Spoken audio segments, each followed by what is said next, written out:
Hello, good evening. Um, I'm back, y'all.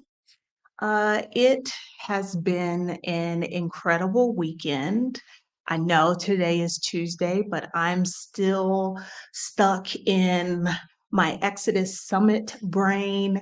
If you didn't know, this weekend just ended yesterday, was Exodus Summit, the event for Black women who want to travel and or move abroad. It was really an incredible experience.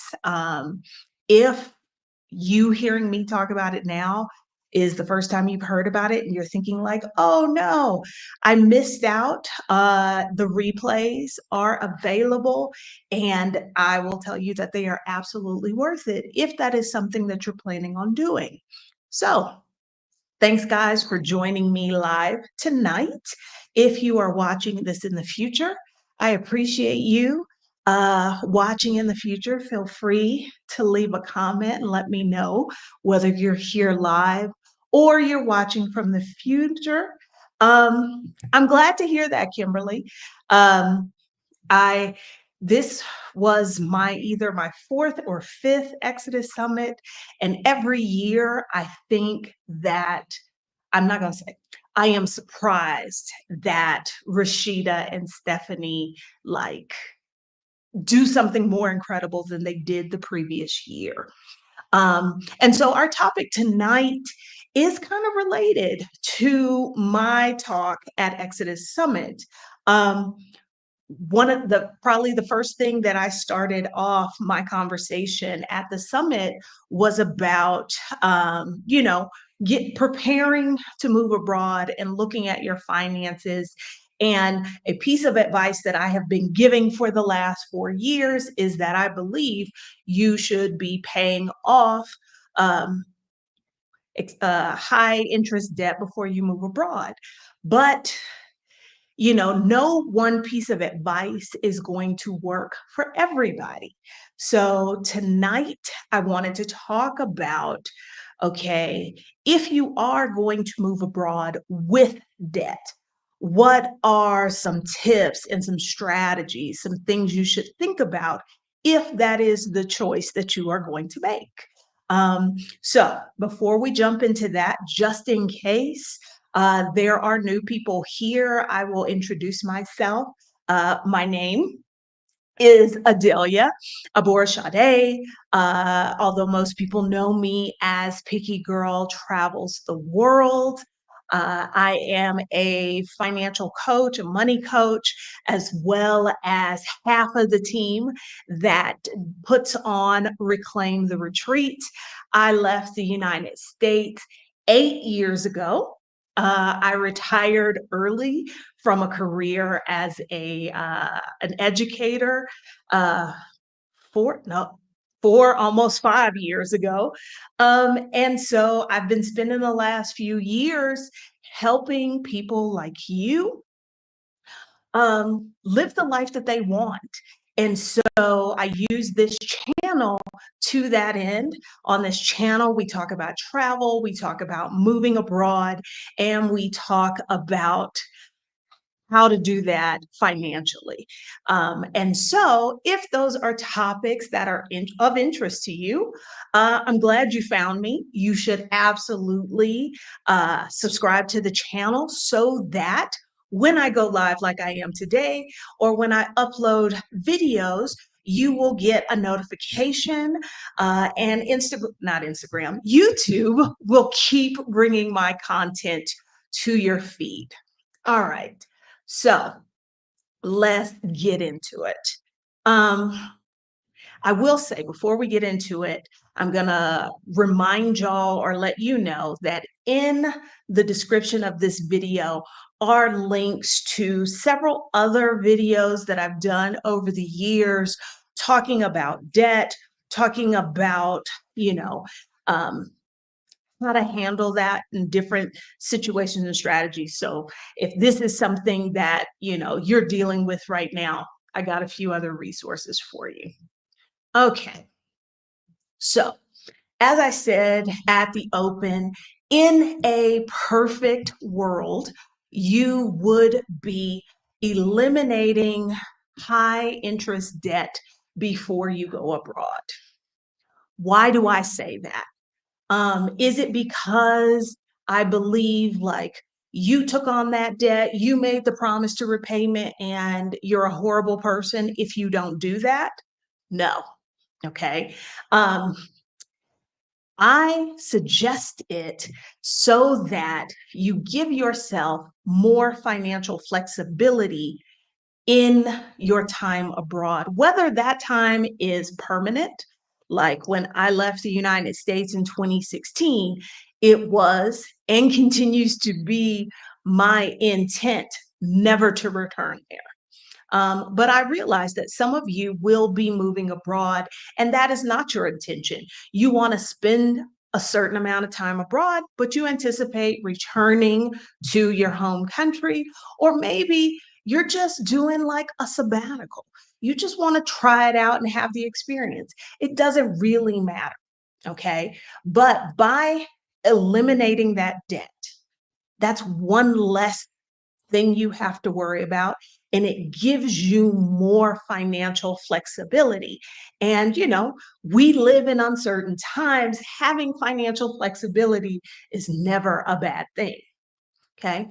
But I realize that for some of you, um, your debt situation may be such that it might not make sense to eliminate all of your debt, or your need and desire to leave your country might supersede paying off the debt. Okay, so we want to talk about it. We want to be real. So let's do that. I think it's important for me to remind you that all debt is not created equal. Okay. And I don't mean that from the point of view like you've probably heard people tell you, there's good debt and there's bad debt. Like buying a house is considered to be good debt. Taking out student loans are considered to be good debt. Probably because one of the reasons is probably because they help you ascend, you know, uh, how do we want to call that? It helps you ascend more toward the quote unquote American dream or what have you. And yeah, um, I don't disagree with the classification of those things as good debt. I just don't really believe in categorizing debt in that way. Okay. So when I say that all debt is not created equal, I'm saying more that certain debt should be prioritized over other debt. Okay. And as I said, my standard advice to eliminate debt before you leave is primarily focused at high interest consumer debt. Um, I do not mean your student loans. I have said this multiple times. One of the videos that I linked in the description of this video is the conversation I had with Tiffany a few years ago about how she eliminated her student debt by paying $0 to do it. Okay. Now, why do I not include student debt when I'm telling you you ought to be paying off your debt? Well, one, some of us have so much student debt that if you were to put your life on hold until it was all paid off, you would never get to live. Okay, that's one. Um, Two is because of the FEIE, the foreign earned income exclusion. I've talked about this multiple times. Like I said, particularly a video I've done two videos, one specifically on the FEIE, which I will link. I just realized it is not linked. So if you're watching this in the future, I will have linked it. And the other video was an interview I did with somebody who used that as a way to not pay off her loan and end up getting it forgiven. Okay. So, how does the FEIE help you? The Foreign Earned Income Exclusion. This is a way for your federal tax return for you to exclude money you earn when you are living outside the US. That's the simplified version. Um, I have not looked up the most recent numbers, but I believe it's somewhere between 125,000 and $128,000 of income you can exempt. That means you don't pay federal income taxes on it. You exempt it. Basically, it's like you didn't earn that money. And so your income for the year is zero. How does that figure into paying off student loans? Because if you have federal student loans, that's the one caveat. If you have federal student loans, you can get into a income-based repayment plan and then leave the US. Use the FEIE to exempt your income. So your income is zero. You're on a repayment plan based on your income. If your income is zero, your payment is probably going to be zero as well. Okay, so that's the main reason you never hear me talk about, oh, make sure you pay off those student loans before you go. Also, because the way the US does student loan debt, I feel is unethical. And what's the other word I want to use? Not only is it unethical, it is, cannot find the word now, but y'all know it's horrible, right? And so, like, I don't want you having to pay them predatory. Thank you, Anissa. Predatory. It is predatory. And I don't want you spending your hard earned money to pay into a system that is just designed to take advantage of you. Now, there are two ways that you can qualify for the foreign earned income exclusion, FEIE. You either have to be outside of the US more than 330 days in a 12-month period. That means in a single year, you can only be in the United States for 35 days. Or you become a bona fide resident of another country and you can prove that. Those are the two ways. Um, when I say foreign earned income, it doesn't mean you have to work for a foreign company. It means the money you earn when you are outside the US, primarily. Um, I am not licensed to give anybody tax advice. This is not tax advice. Please don't use it as such.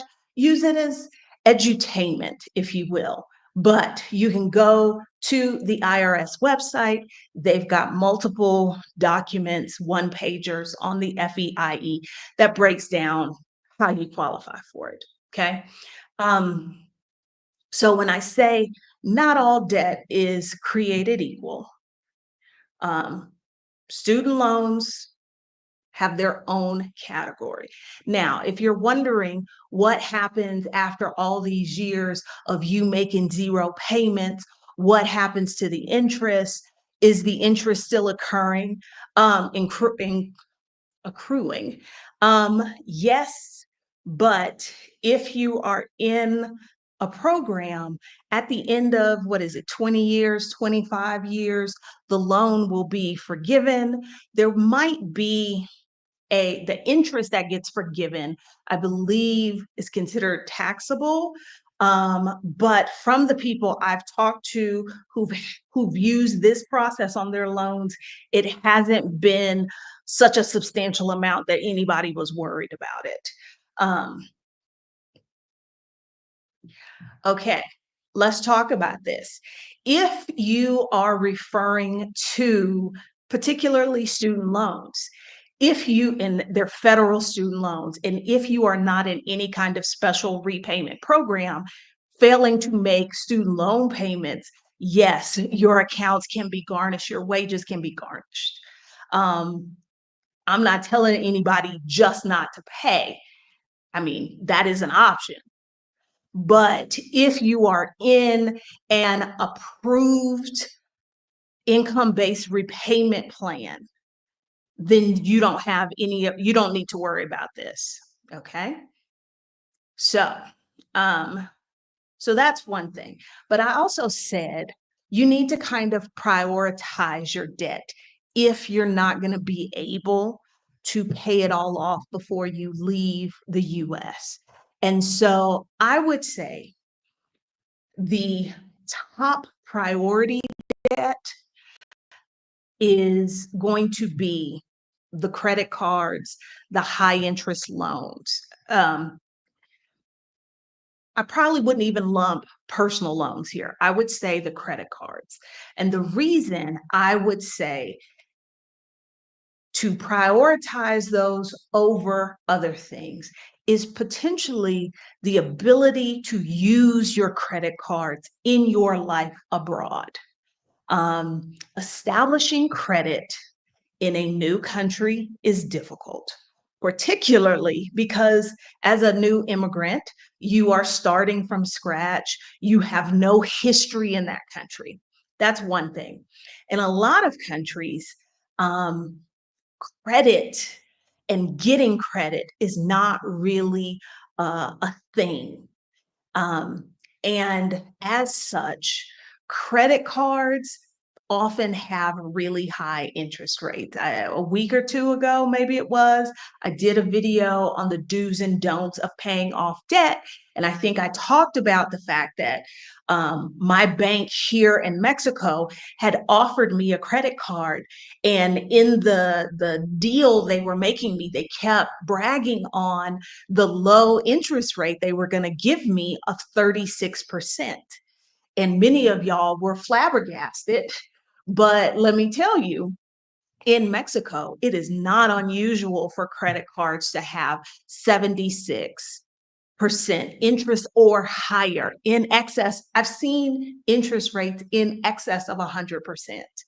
So I would say prioritizing paying off your credit cards. And I'm talking about like as you are abroad, you've taken the debt with you and you're trying to figure out, okay, so of the debt I have, what's the most important thing for me to pay off? I would say the credit cards because you want to have space under the limit. You want to be able to use those cards because applying for a new card, a line of credit in a country that you are new to and have no history is extremely difficult. And the price of credit is probably going to be expensive. And I can use Mexico as that example. I can tell you that when I lived in China, credit cards were not a thing. You paid for stuff with the money you had. You ain't have no money, you couldn't buy stuff. So, this idea of, well, forget them credit cards. I'm going to be out here in this new place.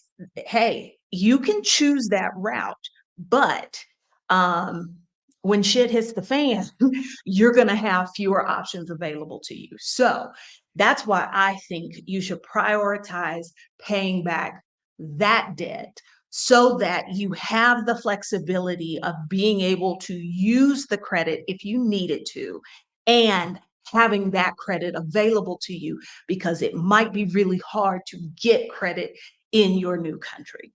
Okay. What about medical debt? Because as we know, the US healthcare system is broken and lots of us have medical debt. I did a little digging because I thought that something had been passed to eliminate medical debt from your credit report and or that they couldn't post it. That's not the case, come to find out. In 2022, the three biggest credit bureaus, TransUnion, Equifax, Experian, started to remove paid medical debt from people's credit reports. I mean, I guess that's a good thing. It might help credit scores. I don't know. And then in 2023, they stopped including medical debt under $500 from your credit report. That's great. But let's be real, most folks who have medical debt probably have more than $500 worth. And so the Consumer Financial Protection Bureau in this year, June of this year, said they want to remove almost all medical debt from appearing on credit reports. That's a good thing. But if you have existing medical debt, should you be working to pay that off? Should you be prioritizing that over other kinds of debt? I don't think so. And this is why. More likely than not, if it's already on your credit report, your credit score has already been dinged by it. Okay.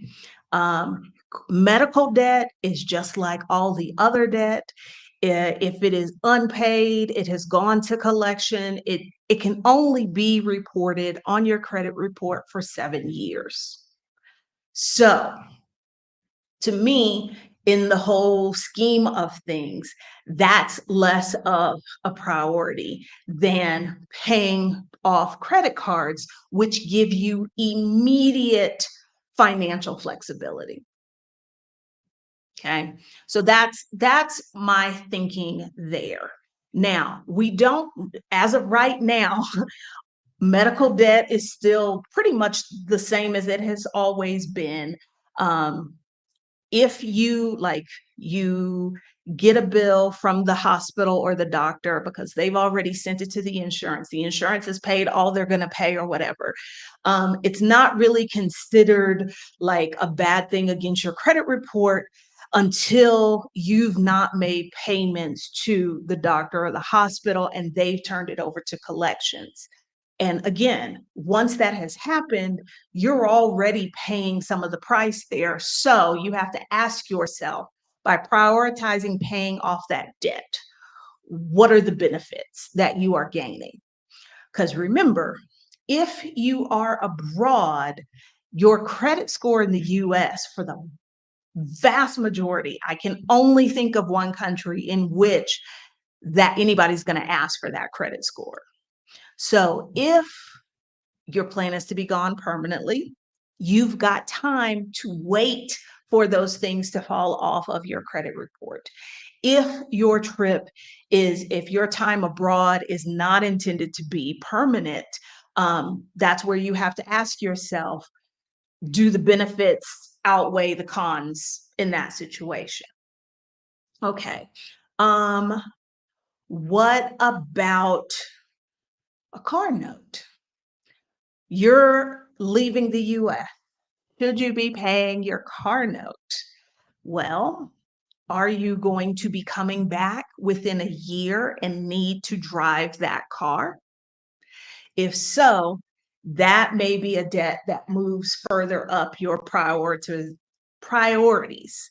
But if you're keeping the car because periodically you might come back to visit and you want to have a car, or I don't know, you really wanted that BMW and you worked hard for it, and by gosh, you're gonna hold on to, I don't know about that.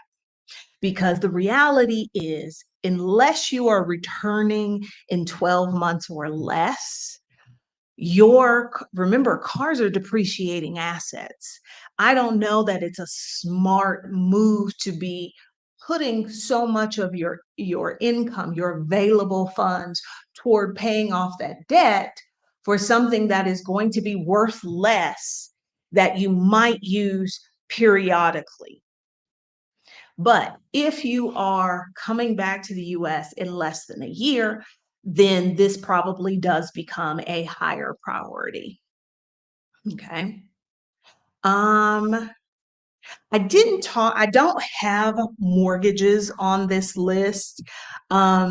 So if you're leaving the US, and I generally don't include mortgages as part of the debt that I think people should be paying off if they're moving abroad because they don't tend to be high interest.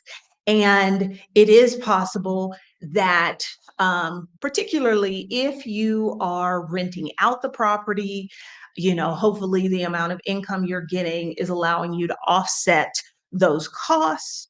Um, that's fine. If you're planning to return ultimately, of course, it doesn't make sense. The big thing, if you're just wondering in general about paying off a mortgage early, you need to look at your interest rate because that's the return on investment that you're going to get. I know there are some folks who will tell you you shouldn't have any debt at all. I'm not one of those folks. I'm one of the folks who would say you need to be strategic about the kind of debt that you take on and have a plan for how you're going to deal with it. But some people feel better not having a house note. But you really have to ask yourself, is it the smartest place to put your money? So, for instance, if you were one of the lucky ducks who got your house financed at like 2.5% interest, um, if you pay off your mortgage early, you're making 2.5%. That's your return on that action. How much is your high yield savings account paying right now in interest? I bet it's more than 2.5% interest. So, putting that money in your high yield savings account would actually get you a higher return. And once you've got enough saved that you could choose to pay off the house, you still earn some interest and had the flexibility of using that money for other things if you needed to. So that's why I didn't really have paying off a mortgage on this list. Now, I will say this, if you are going to move abroad and take debt with you, the biggest thing you've got to do is in your planning process, as you are figuring out your cost of living and getting estimates on that, you need to include debt payments in that cost of living estimate. Don't get so wrapped up in, well, rent is cheaper in the new country and this is cheaper and blah, blah, blah. But them bills is still what they were. You're bringing that debt with you. So that needs to be figured into your math. Okay. And then that's when you have to really have the conversation with yourself, looking at either the income that you will have while you're abroad or the funds that you will be living off of. Let's say you're living off of savings. Um, the amount that you have to live on per month. Like once you figure in your debt payments into that, how does that picture look? Are you going to be able to live the life that you want? Um, I can't remember who it was I was talking to. I think it was Money Coach Malika. This is something that I don't know if everybody realizes this, so I'm gonna make sure I say it here. There's some folks who are in a position where they're like, girl, I got to get out of here. I got to take this sabbatical. I don't have all the money I want, but you know what? I got these credit cards and I'm going to use them, to float me while I'm out here taking my break. That is a choice. And for the most part, I'm not going to tell you your choices are bad. What I am going to point out is that every choice has a consequence. Something to keep in mind is if you are using your credit cards and you're not in a position to pay them off, um, your credit utilization rate goes up. And that's something that could lower your credit score. That is also something that your other lenders, the other companies you have credit cards with, pay attention to. And it is not unheard of for this other credit card company to see that your balance on this other card keeps going up and up, and the payments you're making are just at the minimum. Because what that tells them is, ooh, you're a bit of a credit risk. Maybe you shouldn't have as much available credit from us. And there have been people, it is not unheard of, to have their credit limits lowered because of that kind of ability. So I'm sharing that with you because we've got to remember that every one of those decisions has a consequence with it. And not only if you are moving abroad with debt, do you need to make sure that you build those debt payments into your budget, your plan, your cost of living estimates. You need to also do this without adding to the debt. Something that I realized working particularly with younger people, but it's not just them, is folks my age as well, their relationship with their credit cards, they see them as something that's just a fact of life. The idea that you would completely eliminate your credit card debt is not like a real thing to them. And so a lot of times it's easy to get caught up in the idea of, oh, well, my credit card payment is $500 a month. Okay. But if you are continually to buy things on that credit card and you're only paying $500 a month, your how much you owe is still going up. How much you're paying in interest is still going up. So if you are going to move abroad with credit card debt in particular, you cannot be adding to that debt. If that's your situation, you cannot eliminate the credit card debt before you leave, and you're going to continue to use those credit cards in a way that adds to that debt, you need to reevaluate your financial situation because it's highly likely you're not ready to make that next step. Because the goal is, if you're moving abroad with the debt, to eventually eliminate it, not just to carry it perpetually for the rest of your life. That's not what we want, because most of us are trying to go abroad for a life of ease. And having this debt burden hanging over your head, I don't know about y'all, but that's not part of my life of ease. So that is something that I want you to think about if you are in a situation where you may have to take some debt with you. Now, if y'all got any questions, go ahead and drop them in the chat. Um, hit the like button, everybody. Let's help the algorithm spread this information. Thank you, Flutter by PNW. I appreciate it. I do. I do. Seeing if there's anyone. I need to hear this message multiple times. So thank you for talking about it. Yeah, I in my presentation over the weekend, this got me to thinking about it because, if there's one thing I want Black women to be able to pursue the life that they want, the life of their dreams. I'm glad you asked about this because that was the next thing that I was going to talk about. So, what are my thoughts about bankruptcy? I think that the way we have been conditioned is that we shouldn't file bankruptcy. Like, it's okay if a big company does it, but you, the individual, shame on you for getting in a financial situation that you can't pay your bills. That's a personal defect, which completely ignores the horrors of capitalism and how the system contributes to us getting in this situation, like medical debt. Nobody should have medical debt. Like, that should not be a thing. So let's talk a little bit about bankruptcy. First of all, let's make sure we understand what it is.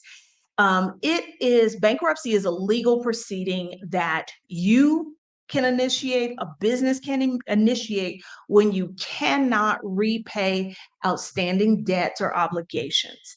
What it's supposed to do is give you kind of a fresh start so that you can kind of start over. So filing bankruptcy is generally seen, for individuals at least, kind of as the absolute last ditch effort where you've tried to, pay off your debts. But let's be real.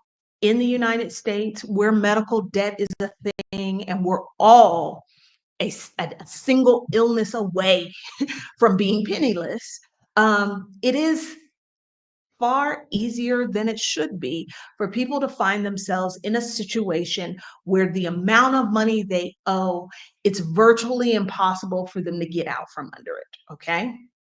So that's when you typically file for bankruptcy. And in theory, being able to file for bankruptcy is really kind of good for the economy. It's in theory at least, it benefits the overall economy by allowing people and companies a second chance to gain access to credit. Okay. It can also help creditors as they regain some of the debt that they are owed. Um, Filing for bankruptcy is something you do in a federal court. There's Chapter 7, which involves the liquidation of your asset. Chapter 11, which is generally for reorganization, can be companies, it can be individuals, or Chapter 13, which arranges for debt repayment with a lowered debt amount or a specific payment plan, like you restructure the debt. Most people file Chapter 7 bankruptcy, which allows you to get rid of any unsecured debt. Unsecured debt is debt that you didn't have to put up, what is the word? Collateral for. So, like your credit card debts are unsecured, medical bills. Although, y'all know what I found out? Not all medical debt is unsecured. It is 100% legal right now for somebody to have to put up their wheelchair or their artificial limbs as collateral to get a loan. And they can be repossessed if they don't stay current on that loan. Blew my mind. Okay. But Chapter 7 allows you to get rid of unsecured debt. So things that you did not have to put up any collateral for. Generally, how it works, you would liquidate property to repay some or all of the unsecured debt if you have assets that are not protected.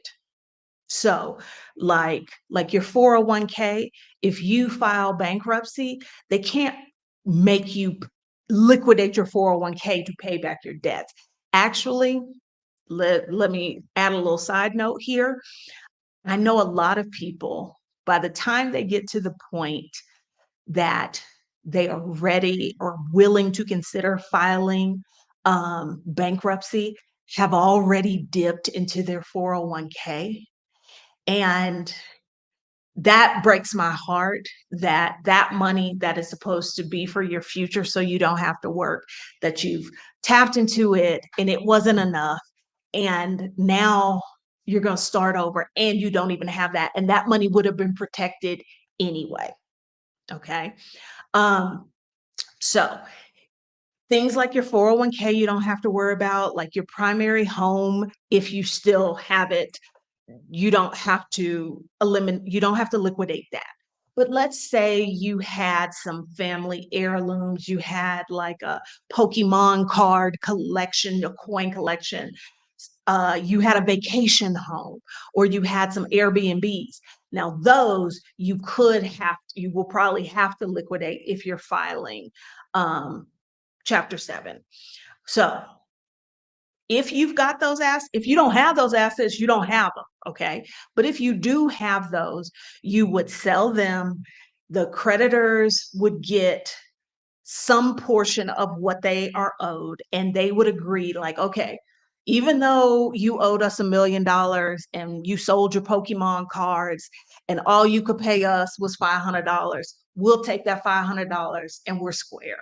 So when you file that, um, when it's all said and done, those debts can no longer hurt you. They can no longer be held against you. They go away.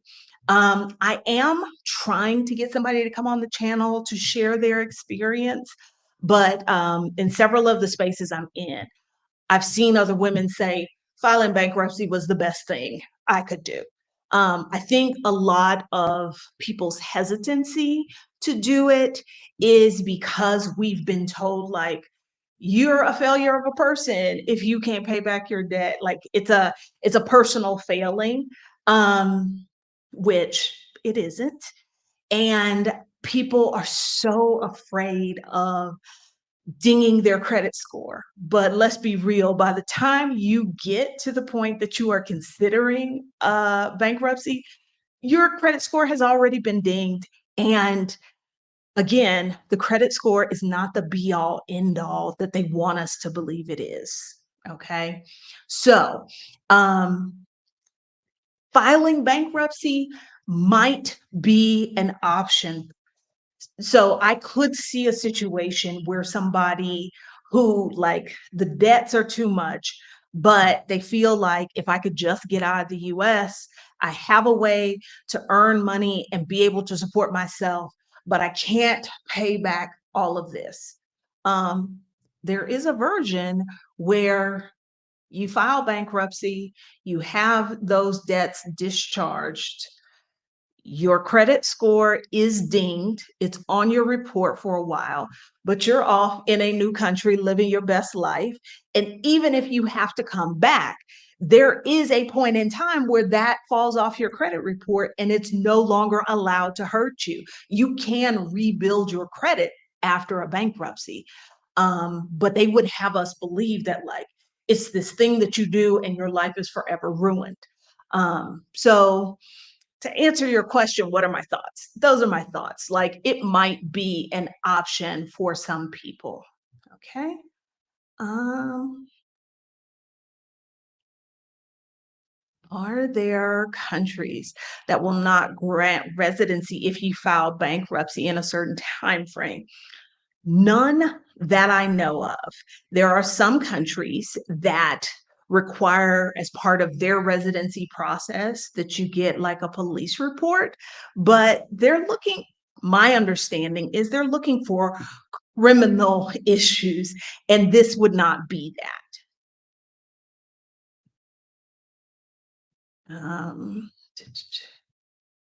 Yes. I was appalled when I read this. The proposed changes that they are talking about making to get medical debt, like all medical debt, not just medical debt over $500, removed from your credit report, they would also eliminate this nonsense. I just American capitalism. That's all I can say. That's all I can say. Okay. Okay. So, so those are my thoughts, y'all. Uh, I'm pretty sure I'm supposed to tell you some great things that I'm doing that I am forgetting to tell you. Oh, I will tell y'all. I'm going to be going live Friday 11 o'clock my time. So I think that is 1 p.m. Eastern. So if Friday you're at work and like, ooh, I would rather be doing something else, come hang out with us then.